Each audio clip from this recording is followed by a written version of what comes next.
নমস্কার। আজকে আমরা শুনব শ্রী শ্রী ঠাকুর শ্রীরামকৃষ্ণদেবের অমৃত কথা। ঠাকুর বলছেন, কলিতে কর্মযোগ ঠিক নয়, ভক্তি যোগই ঠিক। এ বিষয়ে ব্যাখ্যা করে শ্রী শ্রী ঠাকুর বলছেন, কলিকালে বেদোক্ত কর্ম করবার সময় কই, কর্মযোগ বড় কঠিন, নিষ্কাম না করতে পারলে বন্ধনের কারণ হয়, তাতে আবার অন্নগত প্রাণ। সব কর্ম বিধি অনুসারে করবার সময় নাই। সংসারে কর্ম যতদিন ভোগ আছে করো, কিন্তু ভক্তি অনুরাগ চাই। তার নাম গুণকীর্তন করলে কর্ম ক্ষয় হবে। ঠাকুর ব্যাখ্যা করে বলেছেন, কর্মযোগ বলিতে নানা পণ্ডিত নানা মত প্রকাশ করেন। কেহ বলেন বৈদিক কর্মকাণ্ড অনুষ্ঠান দ্বারা চিত্তশুদ্ধি হইলে ভগবৎ প্রাপ্তি ঘটে, উহাই কর্মযোগ। অপর অনেকে বলেন বৈদিক কর্মই নিষ্কাম ভাবে করিলে সহজে ভগবানকে পাওয়া যায়, সেই জন্য নিষ্কাম কর্মই কর্মযোগ। কেহ আবার বলেন সকল কর্মফল ভগবানে অর্পণ করাই কর্মযোগ ইত্যাদি। ঠাকুর শ্রীরামকৃষ্ণদেব কিন্তু এখানে কর্মযোগ বলিতে বৈদিক কর্মকাণ্ডকেই বুঝিয়েছেন। ঠাকুরের কথামৃত পাঠে ইহা স্পষ্ট বোঝা যায়। বলিয়াছেন, বৈদিক কর্ম করিবার সময় কোথায়? কারণ উহা সম্পন্ন করিতে দীর্ঘ সময় লাগে। দ্বিতীয়ত, নিষ্কাম ভাবে না করিতে পারিলে ভোগ বাসনা বৃদ্ধি হয়, উহা আরও বন্ধনের কারণ হয়। নিষ্কাম কর্ম সম্বন্ধে বলিলেন, নিষ্কাম কর্ম করা বড় কঠিন। মনে করছি নিষ্কাম কর্ম করছি, কিন্তু কোথা থেকে কামনা এসে পড়ে জানতেও দেয় না। এইসব কারণেই এই যুগের মানুষের জন্য ভক্তি যোগই ঠিক। ঠাকুর সেই কথাই বলিলেন। শ্রী শ্রী ঠাকুর বলিলেন, ভক্তি পথেই ঈশ্বরকে সহজে পাওয়া যায়। ঠাকুর ব্যাখ্যা করে বলেছেন, ভক্তের পক্ষে সগুণ ব্রহ্ম, অর্থাৎ তিনি সগুণ। একজন ব্যক্তি হয়ে রূপ হয়ে দেখা দেন, তিনি প্রার্থনা শোনেন। ভক্তি পথেই ঈশ্বরকে সহজে পাওয়া যায়। ভক্তি যোগ, জ্ঞান যোগ, এ সবই এক একটি পথ। যে পথ দিয়েই যাও তাকে পাবে। ভক্তির পথ সহজ পথ, জ্ঞান বিচারের পথ কঠিন পথ। ঠাকুর ব্যাখ্যা করে বলেছেন, আপাত দৃষ্টিতে মনে হইতেছে একই কথা পুনঃ পুনঃ বলা হইতেছে, কিন্তু শাস্ত্রে ইহার স্পষ্ট উল্লেখ আছে। শাস্ত্রবাক্যের জামিতা নাস্তি, অর্থাৎ বারবার একই কথা বলিলে যে দোষ হয়, ধর্মশাস্ত্রের ক্ষেত্রে তাহা হয় না। কারণ শাস্ত্র আমাদের জ্ঞান জাগাইবার জন্যই সৃষ্ট হইয়াছে। কাহারও সকৃত শ্রবণাৎ, অর্থাৎ একবার শুনিলেই বোধোদয় হয়। কাহারও বা অসকৃত শ্রবণাৎ, পুনঃ পুনঃ শুনিবার প্রয়োজন হয়। শ্রীরামকৃষ্ণদেব যাহাতে আমাদের ঈশ্বরের প্রতি ভক্তি জাগে, তাহার জন্যই একই কথা বারবার নানাভাবে বলিতেছেন।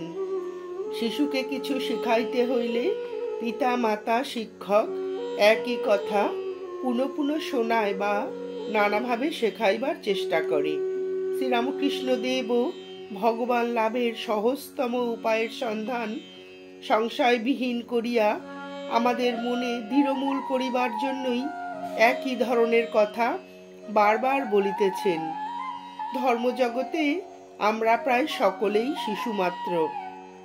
যেহেতু অন্য পথ যথা জ্ঞানযোগ, রাজযোগ এবং কর্মযোগ অত্যন্ত কঠিন, সেই জন্য ভক্তি পথই সহজ পথ। ইহাই তিনি দৃঢ়তার সহিত বলিলেন। ভক্তের নিকট সেই পরম ঈশ্বর সগুণ। তিনি একজন ব্যক্তি হইয়া রূপ ধরিয়া দেখা দেন, তিনিই প্রার্থনা শোনেন। ঈশ্বর এমন একজন ব্যক্তি যিনি প্রার্থনা শোনেন এবং পূরণও করেন, সৃষ্টি স্থিতি প্রলয় করেন। অনন্ত শক্তি সম্পন্ন। এইরূপ ব্যক্তিবোধ থাকিবার ফলে মানুষের পক্ষে আত্মনিবেদন, প্রার্থনা ইত্যাদি সহজ করে সম্ভব হয়। ঠাকুর বলছেন, আমি বলি কামনা শূন্য ভক্তি, অহেতুকী ভক্তি, এর বাড়া আর কিছুই নাই। শ্রীরামকৃষ্ণদেব জোর দিয়ে বলিতেন, আমি বলি, অর্থাৎ তাহার অভিমত, যেহেতু তিনি এই যুগের ভারপ্রাপ্ত আধিকারিক পুরুষ অবতার, সেই জন্য এই যুগের সকলের মানসিক ক্ষমতা তাহার জানা আছে। ভক্তি সহজ পথ, এই কথা বলিয়া বলিতেছেন কামনা শূন্য অহেতুকী ভক্তি হওয়া চাই। আমাদের যেহেতু দেহবোধ, আমি বোধ আছে, সেই হেতু এই সংসার আমাদের নিকট এখনো মিথ্যা বোধ হয় নাই। এই সংসারে যাহাতে আমরা সুখে শান্তিতে থাকিতে পারি, তাহারই জন্য যথাসাধ্য চেষ্টা করিয়া থাকি। কিন্তু আমাদের সীমিত ক্ষমতায় যাহা অর্জিত হয়, তাহাতে আমাদের আকাঙ্ক্ষিত সুখ, শান্তি, আনন্দ পাই না বলিয়া আমরা ভগবানের শরণাগত হই। তাহার নিকট প্রার্থনা করি, যাহাতে তিনি কৃপা করিয়া এমন বস্তু দিবেন, যাহার দ্বারা আমরা সুখে ও শান্তিতে থাকিতে পারি। আমরা শুনিয়াছি তিনি কল্পতরু এবং সর্বশক্তিমান, তাহার নিকট জাগতিক সম্পদই চাই। ভাবি, জাগতিক সম্পদে সম্পন্ন হইলেই আমৃত্যু চির শান্তি লাভ করিব, কিন্তু তাহা হয় না।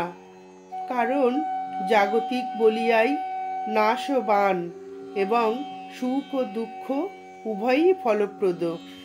জাগতিক সম্পদে সাময়িকভাবে দুঃখ দূর হয় বটে, কিন্তু স্বয়ং ভগবানকে পাওয়া যায় না, আর তাহাকে লাভ না করা পর্যন্ত আত্যন্তিক দুঃখ নিবৃত্তি হয় না। শ্রীরামকৃষ্ণদেব ভক্তির কথাই বলিতেছেন কামনা শূন্য বা অহেতুকী ভক্তি, অর্থাৎ ভগবানকে ভালোবাসিব কোনো প্রকার কামনা বা বাসনা পূরণের জন্য নহে। ভগবানের ঐশ্বর্যের আশায় যে ভক্তি, তাহা সকাম ভক্তি। এইরূপ ভক্তিতে ভগবান ভক্তকে তাহার বাসনা অনুযায়ী সম্পদাদি ভোগ্য বিষয় দান করেন। আর কামনা শূন্য ভক্তি অর্থাৎ ভক্ত অন্য কোনো প্রকার সম্পদ, সাহায্য বা ঐশ্বর্য চায় না, কেবল ভগবানকে ভালোবাসে এবং ভক্তি করে এবং তাহাকেই পাইতে চায়। এমন ভক্তকে ভগবান করুণা পরবেশ হইয়া দেখা দেন ও শ্রী পাদপদ্মে স্থান দেন। সেই জন্যই এই অহেতুকী বা কামনা শূন্য ভক্তির চাইতে শ্রেষ্ঠ পথ বা উপায় আর কিছুই নাই। ইহাই শ্রীরামকৃষ্ণদেব বলিতেছেন। নমস্কার, আজ এ পর্যন্তই। শ্রী শ্রী ঠাকুর শ্রীরামকৃষ্ণদেবের এই মধুর অমৃত কথা শুনে আপনাদের যদি ভিডিওটি ভালো লেগে থাকে, তাহলে একটি লাইক করবেন এবং চ্যানেলটিকে সাবস্ক্রাইব করে পাশে থাকবেন।